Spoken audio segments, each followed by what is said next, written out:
नमस्कार दोस्तों, राधे राधे, जय श्री कृष्ण। दोस्तों, मनुष्य जिस प्रकार से सोता है उसका उसके जीवन पर पॉजिटिव अथवा नेगेटिव प्रभाव पड़ सकता है। खासकर घर की लक्ष्मी अर्थात घर की स्त्री किस प्रकार से सोती है, इस पर उस घर की किस्मत टिकी हुई होती है। स्त्री के गलत तरीके से सोने से घर में दरिद्रता आती है, क्लेश होता है। लेकिन अगर स्त्री उत्तम प्रकार से अपना सिर सही दिशा में रख कर सोती है तो निश्चित ही उस घर में मां लक्ष्मी प्रसन्न होकर प्रवेश करती है। हमारे शास्त्रों में स्त्रियों के सोने के तरीके को विशेष महत्व दिया है।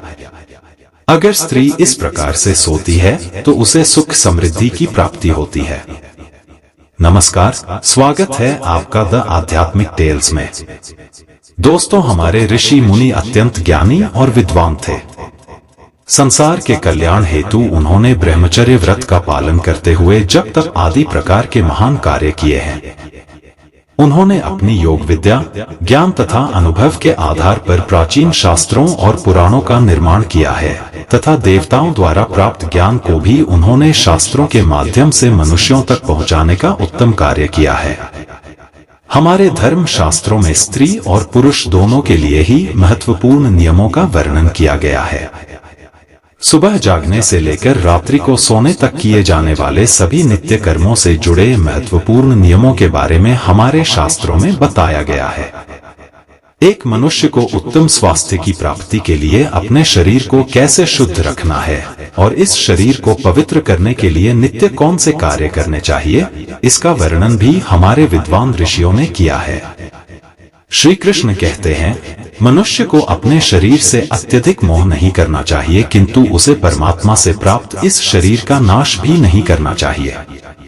कई बार मनुष्य नाना प्रकार के अनिष्ट कार्य करके अपने पवित्र शरीर को मलिन करते हैं, इसे दूषित करते हैं तथा पाप युक्त बना देते हैं, जिस कारण से शरीर में रोग उत्पन्न होते हैं, मनुष्य की आयु कम होने लगती है और उसे अकाल मृत्यु प्राप्त होती है। आज हम बात करने वाले हैं मनुष्य को अपने शरीर को पवित्र कैसे रखना है और रात्रि को सोते समय में कौन से नियमों का पालन करना चाहिए। खासकर महिलाओं को इस एक महत्वपूर्ण नियम का पालन अवश्य करना चाहिए, अन्यथा जीवन में दुर्भाग्य आता है। सबसे पहली बात है कि मनुष्य को नित्य स्नान करना चाहिए। बिना स्नान किए कभी नहीं रहना चाहिए। स्नान से ही शरीर की शुद्धि होती है। स्नान करने के पश्चात ही मनुष्य देव पूजा आदि धार्मिक कार्य करने के योग्य बन जाता है। बिना स्नान किए कभी भोजन तथा पूजा पाठ नहीं करना चाहिए। बिना स्नान किए भोजन करने वाले मनुष्य के घर में लक्ष्मी का वास नहीं होता है।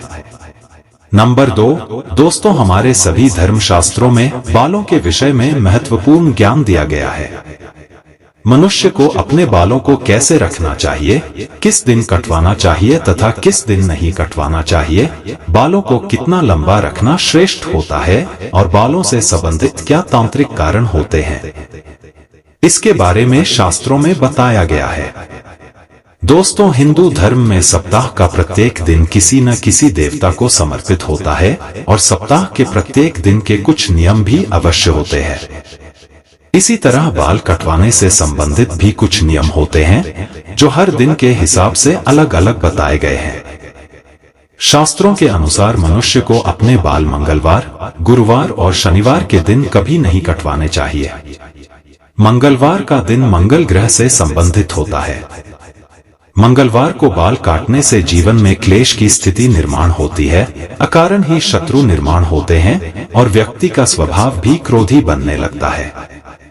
गुरुवार के दिन भी बाल नहीं कटवाने चाहिए, इससे गुरु कमजोर होता है तथा व्यक्ति की आयु भी कम होने लगती है। इस दिन बाल कटवाने से धन संपत्ति का नाश होता है और दरिद्रता भी आती है। शनिवार के दिन भी बाल कटवाने से मनाही की गई है। शनिवार का दिन शनि ग्रह से संबंधित है।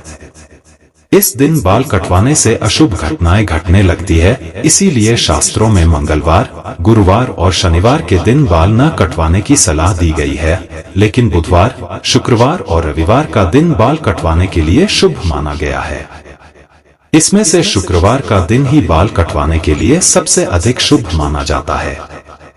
इस दिन बाल कटवाने से जीवन में सुख शांति आती है और धन संपत्ति में वृद्धि होती है। दोस्तों, शास्त्रों के अनुसार वातावरण में कुछ ऐसी लहरें अर्थात सूक्ष्म ऊर्जा होती है जो हमें आंखों से दिखाई नहीं देती है। ये सूक्ष्म ऊर्जा हमारे सभी क्रियाकलापों पर प्रभाव डालती है, लेकिन कुछ विशेष तिथियों पर ये लहरें बहुत अधिक सक्रिय अथवा तेज हो जाती है। इसीलिए इन तिथियों पर बाल नहीं कटवाने चाहिए। अमावस्या, पूर्णिमा के दिन बाल कटवाना बहुत ही अशुभ माना गया है। इस दिन जो अपने बाल काटता है उसके जीवन में नकारात्मकता और दुर्भाग्य आता है। साथ ही मध्य रात्रि में भी अपने बाल नहीं कटवाने चाहिए।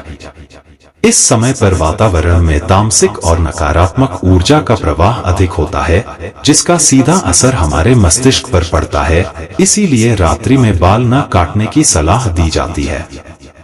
साथ ही शास्त्रों के अनुसार पवित्र त्योहार, श्रावण मास, संक्रांति, ग्रहण आदि दिनों में भी बाल नहीं कटवाने चाहिए।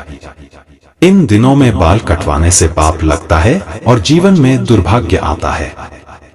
जन्मदिवस पर बाल कटवाना भी अशुभ माना गया है। आइए अब जानते हैं महिलाओं के लिए बालों से संबंधित कौन से महत्वपूर्ण नियम बताए गए हैं। शास्त्रों के अनुसार काले, घने और लंबे बाल स्त्री का आभूषण होते हैं। बालों से ही स्त्रियों में पवित्रता और सकारात्मकता आती है। प्राचीन काल से ही स्त्रियों के लंबे बालों को उनके सौंदर्य का प्रतीक माना जाता है, लेकिन लंबे बालों से जुड़ी महत्वपूर्ण बात आप सभी को ध्यान में रखनी चाहिए। शास्त्र कहते हैं कि स्त्रियों के बाल कमर के नीचे तक नहीं होने चाहिए और यदि हो तो उन्हें इस तरह से बांधकर रखना चाहिए कि वे जमीन को स्पर्श न करें। स्त्रियों के बाल बहुत ही संवेदनशील होते हैं। बाल जमीन पर टकराने से जमीन पर फैली नकारात्मक ऊर्जा बालों के माध्यम से मस्तिष्क में प्रवेश करती है, जिसके नकारात्मक परिणाम भोगने पड़ते हैं। साथ ही शास्त्रों में कहा गया है कि स्त्रियों को अपने बाल कभी गंदे नहीं रखने चाहिए, इससे मां लक्ष्मी रूठ जाती है। साथ ही स्त्रियों को अपनी मांग में सिंदूर अवश्य लगाना चाहिए, इससे स्त्रियों को सौभाग्य की प्राप्ति होती है। स्त्रियों को अपने बालों को हमेशा स्वच्छ रखना चाहिए। इसके पीछे धार्मिक कारण यह है कि बाल स्वच्छ रहने पर सिर में खुजली नहीं होती है और सिर में हमेशा खुजली करते रहना शास्त्रों में अशुभ फलदायी माना जाता है। गरुड़ पुराण में कहा गया है, जो स्त्री अपने बालों को खुजलाते हुए पूजा पाठ करती है, उसकी पूजा विफल हो जाती है। स्त्रियों को दोनों हाथों से जोर जोर से अपने बाल खुजलाते हुए गुरुजनों तथा बड़े बुजुर्गों से बातें नहीं करनी चाहिए। बालों को सुलझाते समय जो बालों का गुच्छा निकलता है, उसे अच्छे से फेंके। उसे यहाँ वहाँ फेंकने पर उसका दुरुपयोग हो सकता है, क्योंकि तंत्र मंत्र साधना और जादू टोने में हमेशा लंबे बालों का उपयोग किया जाता है और इसका असर जिस व्यक्ति के बाल है उसके ऊपर पड़ता है। इसलिए महिलाओं को हमेशा अपने बालों को संभाल कर रखना चाहिए। शास्त्रों के अनुसार मासिक धर्म के 3 दिनों तक स्त्रियों को अपने बाल नहीं धोने चाहिए, साथ ही अपने बाल भी नहीं कटवाने चाहिए। वैज्ञानिक दृष्टिकोण से देखा जाए तो मासिक धर्म के समय हमारा शरीर बहुत कमजोर होता है और इस समय कोई भी ऐसा काम नहीं करना चाहिए जिसमें अधिक ऊर्जा की आवश्यकता होती है। कभी भी सूर्यास्त के बाद या सूर्यास्त के समय बाल नहीं धोने चाहिए, ऐसा करना अशुभ माना जाता है। आइए अब जानते हैं स्त्री और पुरुष को कैसे सोना चाहिए। शास्त्रों के अनुसार सोते समय अपना सिर हमेशा पूर्व अथवा दक्षिण दिशा में करके ही सोना चाहिए। उत्तर अथवा पश्चिम दिशा में सिर रखकर सोना अशुभ माना गया है। दक्षिण मृत्यु की दिशा मानी गई है। इस दिशा में अपने पैर कभी नहीं रखने चाहिए, इससे मृत्यु देवता यमराज का अपमान होता है। इसके पीछे वैज्ञानिक कारण यह है कि पृथ्वी की चुंबकीय ऊर्जा सतत प्रवाहित रहती है। यह चुंबकीय ऊर्जा उत्तर से दक्षिण की ओर बहती है, इसीलिए अगर आप उत्तर में पैर करके सोएंगे तो यह ऊर्जा पैरों से होकर मस्तिष्क तक जाती है, जिससे रक्त का प्रवाह ठीक से होता है। साथ ही शास्त्रों में कहा गया है कि उत्तर की ओर सिर करके सोने वाले व्यक्ति के पास धन कभी नहीं आता है, उसका संपूर्ण परिश्रम व्यर्थ हो जाता है। लेकिन दक्षिण की ओर सिर करके सोने से धन संपत्ति में वृद्धि होती है। स्त्रियों को रात को सोते समय अपने बाल खुले नहीं रखने चाहिए। बालों को हमेशा ही बांधकर सोना चाहिए। बाल बांधकर सोने से ऊर्जा का संतुलन बना रहता है। बाल खुले रखकर सोने वाली स्त्री के घर में लक्ष्मी का वास नहीं होता है और हमेशा धन से जुड़ी समस्या बनी रहती है। तो दोस्तों, इस प्रकार से हमारे शास्त्रों में स्त्री और पुरुष को सोते समय पालन किए जाने वाले महत्वपूर्ण नियमों को बताया गया है। तो प्रिय दोस्तों, उम्मीद है आपको ये जानकारी अच्छी लगी होगी।